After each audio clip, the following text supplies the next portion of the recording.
అన్న మీకు రాముడు వద్దా అని మీరు రాముడు మీరు ఇవ్వలేదు వాళ్ళ దమ్మెందు చూద్దాం వాళ్ళది.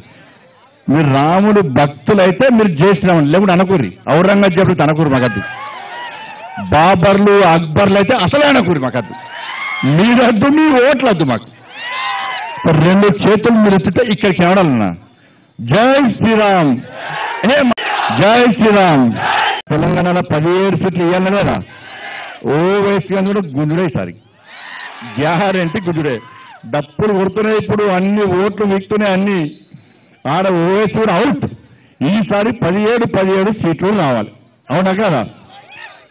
అయోధ్యలో రామ మందిరం అట్నే ఉండాలి అంటే రాముడికి నిరంతర పూజలు జరిగి ఆ రాముడు మనకు ఆదర్శమూర్తి, ఈ ప్రపంచమంతా శాంతియుతంగా ఉండాలని చెప్పి అందరూ ప్రజలు సుఖ సంతోషాలతో ఉండాలని కోరుకొని ఆ రామ మందిరం ఉండాలంటే మళ్ళా ఎవరు గెలవాలి, ఎవరు రావాలి, పక్క రావాలి కదా.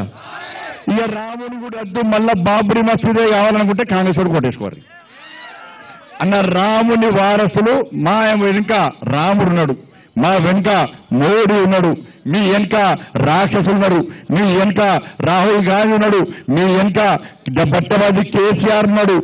అటుపోటీ ఇటుపోటీ ఎవరు కావాలనో చేవెళ్ళ వాళ్ళు ఆలోచించుకోరు. రాముడు మోడీ కావాలన్నా, రాక్షసులు రాహుల్ గాంధీ కేసీఆర్ కావాలన్నా, వాళ్ళ ముగ్గురు కలిసి వస్తున్నారు, ముగ్గురు ఒకటే జాతి వాళ్ళది, వాళ్ళు కలిసి వస్తున్నారు, వాళ్ళు వాళ్ళ ఆలోచించారు.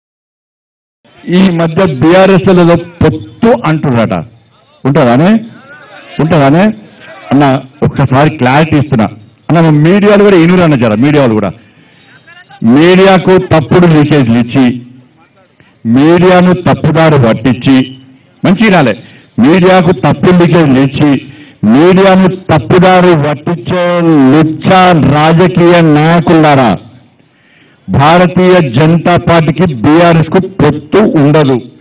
ఎవడన్నా ఎవడన్నా బీఆర్ఎస్ కు బీజేపీ పొత్తు ఉందని ప్రచారం చేసే ఫాల్తు రాజకీయ నాయకులకు ఒకటే వార్నింగ్. మీరు చెప్పులేసుకున్నారా? చెప్పులు తీరి ఇవాళ ఆరోపణ చెప్పులు తీరి చెప్పులు ఉండాలి తీరి చెప్పులు తీరి ఎవడన్నా అంటే ఈ చెప్పుతో కొట్టురానా, చెప్పుతో కొట్టుడు. ఈ ఇంతకంటే ఏం లేదు. ఎవడన్నా ఇంకొకసారి బీజేపీకి బీఆర్ఎస్ కు పొత్తు ఉంది అని బీఆర్ఎస్ కానీ ఎవరు రాజకీయ నాయకులు అంటే చెప్పుతో కొట్టురానా. ఇది క్లారిటీగా ఇంతకంటే బీఆర్ఎస్ పడితే పొత్తు పెట్టుకుంటాడే, వాళ్ళు అధికారం ఉన్నప్పుడు ఏమైనా పొత్తు పెట్టుకోలేదా. ఈ కేసీఆర్ అన్ని లుచ్చ రాజకీయాలు. ఢిల్లీ పోతున్నాడా, ఢిల్లీ ఏం పోతాడు, కొత్త స్కాచ్ బాటిల్ వచ్చింది ఢిల్లీ పోతుండు. అయితే స్కాచ్ కోసమో అయితే కాలు నొప్పి మన కాలు తిరిగింది కదా, కొడుకు కొట్టినట్టున్నాడు బాగా.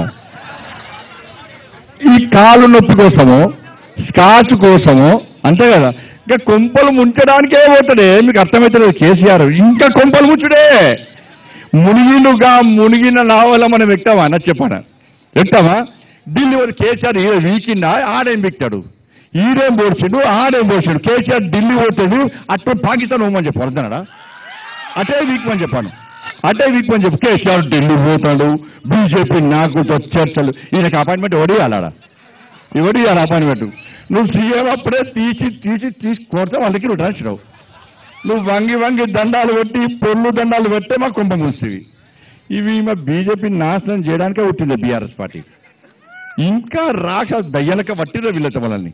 మళ్ళీ పొత్తు ఎంత డేంజర్ అన్న కేసీఆర్ అంటాడంటే, అంతకుముందు అసెంబ్లీ ఎన్నికలప్పుడు గిట్నే బీఆర్ఎస్ మంత్రులు బీజేపీ వెళ్దాం అనుకున్నారు, ఢిల్లీలో కలిసాక ఏం చేసినట్ట ఒక్కొక్క మంత్రి పిలిచిండు, నాకు వ్యవసాయ శాఖ మంత్రి మోడీ గారు ఇస్తాను ఎప్పుడే చెప్పిండే నాకు, కాబట్టి మనం బీజేపీ కలుస్తున్నామే అని వాళ్ళకి కాపాడుకున్నాడు. మళ్ళీ ఇప్పుడు ఏమైందంటే బీఆర్ఎస్ పార్టీ ఎంపీలు కొంతమంది ఎమ్మెల్యేలు బీజేపీలో చేరుతా అని రాడా, ఫ్యాక్ట్ ఇది. చేరుతాను రాగానే మళ్ళీ చేసింది తెలుసా, ఒక్కొక్క ఎమ్మెల్యేని పిలిచి అన్న మనం బీజేపీతో పొత్తు పెట్టుకున్నావా, ఈయన నువ్వు అడిగినట్టు బీజేపీతో పొత్తు పెట్టుకునేసరికి ఈ ఎమ్మెల్యేలు ఆ గంగెత్తి ఊపినట్టు ఊపుతారు.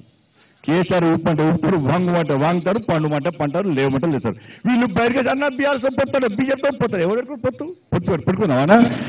మా బీజేపీ కార్యకర్తలు బీఆర్ఎస్తో పొత్తు అంటే ఫస్ట్ మమ్మల్ని బట్టలు ఊడదీసి రోడ్డు మీద గ్యారంటీ మా కార్యకర్తలు కొడతారా గా పార్టీతోని ఫాల్ట్ గింత పార్టీ అది గింత పార్టీ మరి ఇంత పార్టీ గా పార్టీతో పొత్తు మనమెందుకు పెట్టుకుంటామే అంత ప్రచారమే తప్పుడు ప్రచారాలు దయచేసి నమ్మకండి ఇక చెప్పులు చూపెట్టినా కూడా ప్రచారం చేస్తా అంటే ఇక వాళ్ళు మనుషులే కాదు